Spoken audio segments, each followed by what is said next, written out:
Olá pessoal, meu forte abraço a todos vocês, pessoal. Pessoal, vou passar uma explicação aqui para vocês rapidinho sobre Jeremias 17:5, aonde muitas pessoas faz aqui a seguinte colocação, né, pessoal? Maldito o homem que confia no homem. Geralmente, quando alguma coisa, né, uma pessoa faz algum negócio, né, com a pessoa, e aí esse negócio não acontece da forma que aquela pessoa queria que acontecesse. Tem uma parte que não cumpriu, né? Aquela parte que a pessoa queria, aí ele pega e fica chateado, aí ele vai e expressa, né? Maldito o homem que confia no homem. Então, muitas pessoas quando fazem negócio, né, expressam esse versículo, né? Jeremias 17:5. Mas ali, pessoal, não significa que maldito sou eu porque eu confiei em alguma pessoa. Não, ali o texto ali, pessoal, se você ler, é porque as pessoas que estavam ali estavam confiando o quê? No braço do rei, no braço do rei, que através do rei ali, pessoal, tinha potência militar. Então era sobre isso que o profeta ali, né, o redator está querendo mostrar que maldito é o homem que confia no seu braço. O Jeremias 17:5 ali, pessoal, ele vai explicar. No 17:5 ele fala maldito, né? E o 17:7 já começa a explicar. E aí quando você lê toda a história de Jeremias, o povo, pessoal, lá no passado, eles acreditavam o quê? Que eles eram o povo escolhido, né? Que aquele templo lá jamais seria destruído. Então eles acreditavam assim, porque eles eram um povo escolhido por Deus, né? Segundo o texto da Bíblia, que ele era o templo de Deus, então o templo jamais seria destruído. Então, os sacerdotes, pessoal, passavam isso para a população, que o templo jamais seria destruído, etc e tal, né? Que o povo ali nunca seria vencido por ninguém, e passava isso para a população, né? Então Jeremias vem, né, no Jeremias 17:5, ele vai dizer o quê? Maldito o homem que confia no homem. Fala, olha, vocês estão confiando aí no rei, mas o templo aí vai ser invadido por Nabucodonosor, já foi profetizado e vai acontecer.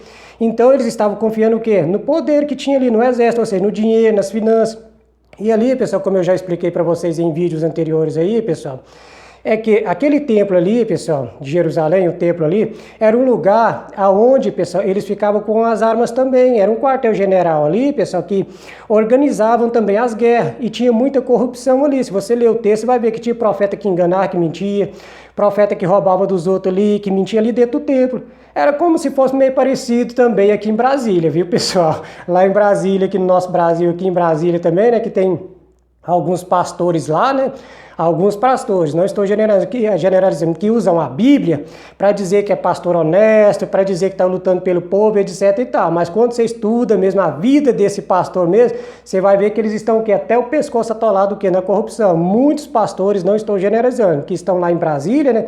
Que usam a Bíblia, pessoal, como eles usavam lá no passado. Usavam o templo, né? Para dizer que era o povo escolhido, para dizer que era o povo de Deus, etc e tal, que não seria vencido pelo inimigo. É igualzinho aqui no Brasil, né? Lá em Brasília, né, usa muito o quê? A Bíblia. Alguns pastores fazem isso, usam a Bíblia, né, para dizer que é o povo escolhido, para dizer que é povo que Deus chamou ali, mas quando você estuda a vida desse pastor, de muitos pastores, viu, pessoal? Lembrando que eu não estou generalizando, usa muito a estudar a vida desse pastor, eles estão atolados até o pescoço na corrupção. Então era assim que eles faziam lá no passado. Usavam a ideia do templo, pessoal, a ideia de Deus lá do passado lá, para assim, então manipular as pessoas. Mas aí veio quem? Veio Nabucodonosor, né? Invadiu ali a cidade, invadiu o templo, entrou lá dentro, que dizia que ninguém não podia entrar dentro do templo ali, que seria fulminado, porque Deus ia fulminar a pessoa que entrasse dentro do lugar santo do santo, né? Que não podia entrar ninguém, somente o sumo sacerdote. Mas aí o exército de Nabucodonosor foi lá dentro e entrou lá dentro. E não aconteceu nada com ele, pessoal, nem com o povo que... Os soldados do exército Nabucodonosor, não aconteceram nada com ele ali, pessoal. Então eles entraram lá dentro lá e levaram todo o ouro e toda a prata. E aí o povo percebeu, pessoal, que não tinha as duas pedras, né, dos escritos sagrados que eles dizem que estava lá dentro. Não tinha também, pessoal, a Arca da Aliança. E foi aí que o povo foi descobrindo a verdade.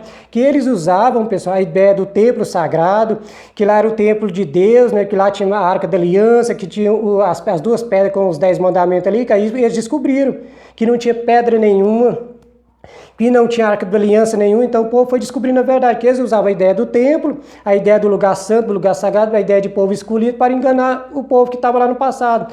E assim então, pessoal, Nabucodonosor invadiu lá o lugar lá, né? Invadiu lá, levou ouro, levou muitas pessoas lá, né, como cativo, quer dizer, os mais inteligentes e corruptos também, né, que levou, você pode observar, que ele levou uma parte para a Babilônia e a outra parte deixou lá para assim então organizar. Por que que levou a outra parte? Porque a outra parte, pessoal, que ele levou lá, estava em corrupção, não estava pagando a parte que devia pagar para a Babilônia. Então, por isso que Nabucodonosor invadiu lá. Então, é isso, pessoal, que acontece.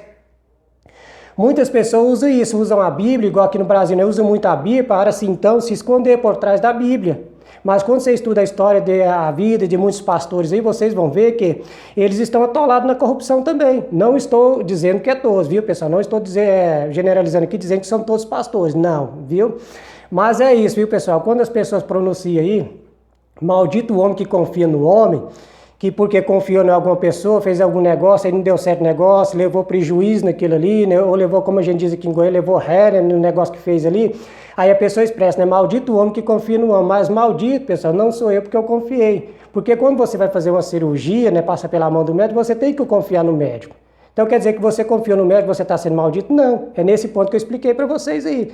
É porque o povo estava confiando, era no templo lá. Então eu não sou maldito porque eu estou confiando no médico. Não, eu não sou maldito porque eu estou confiando na pessoa, não. Mas quando você for fazer algum negócio, pessoal, toma muito cuidado mesmo, né, pessoal, também, né, você tomar cuidado para não fazer um negócio aí, né, para você não ficar chateado com as pessoas, né, que talvez vai fazer um negócio aí com a pessoa, depois fica chateado, então toma muito cuidado, é bom alertar. Mas eu quero dizer para vocês, né, que nessa colocação aqui, maldito que eles estavam querendo dizer é isso, que eles estavam confiando o quê? Na força do exército deles ali, no dinheiro que eles tinham ali, só que aí eles viram que o templo que eles tinham também, eles confiavam muito no templo, confiavam, né, que o povo era escolhido por Deus, que ninguém não ia derrotar eles, só que eles foram derrotados por Nabucodonosor e não tinha a Arca da Aliança e nem as duas pedras dos 10 mandamentos lá, e descobriram a verdade. Tá entendendo, pessoal? Então, maldito o homem que confia no homem, pessoal, é isso que eu expliquei para vocês, pessoal. Então tá aí, pessoal, mais um vídeo aí explicativo aí para vocês. É isso aí, valeu, meu forte abraço a todos vocês. Comente aí, curte o meu vídeo. É isso aí, tchau, tchau.